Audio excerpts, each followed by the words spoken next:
any financing exchange is a transaction between the provider of the money and the entrepreneur, and different lenders or investors are willing to take different types of risk, right? But they get rewarded in a different way based on how much risk they're taking.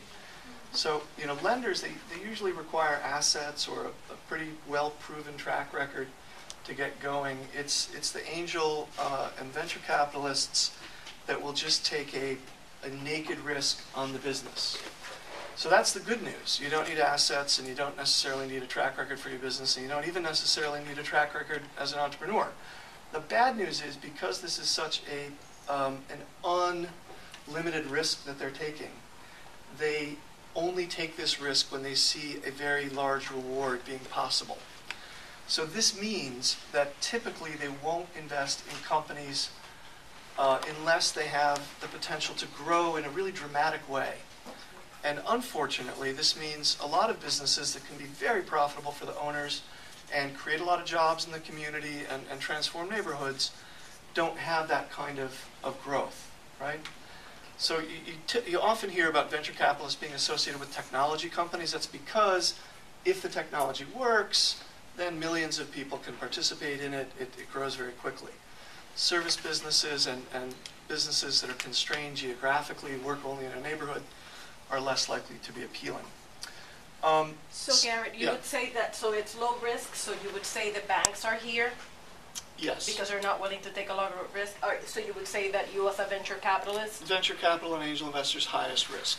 No assets required, no operating history for the business required. If your business, just by its nature, doesn't have that kind of growth opportunity, you have to get a little bit more creative and look for people that will be willing to act as angel investors because they have a real interest in your industry, in your neighborhood, or in you personally, okay?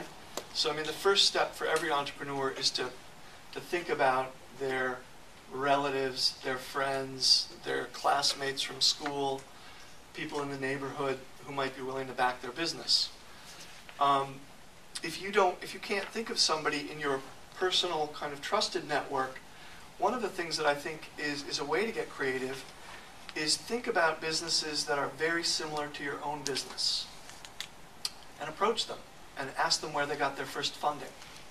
Because there's no listing service for people that are particularly interested in backing a particular ethnic group or a particular neighborhood or a particular type of a business. But one thing you can do is go outside your immediate neighborhood, so you're not talking to your competitors, but talk to somebody who's doing a business just like yours and ask them how they get started. Most people, entrepreneurs, love to talk about their businesses, and they love to help other entrepreneurs typically. So although it may seem a little bit odd to call a stranger and talk about money, I think as an entrepreneur, and you're all entrepreneurs, you can call somebody who's just a little bit further down the road and try to identify, those particular angels in the community who have a specific interest.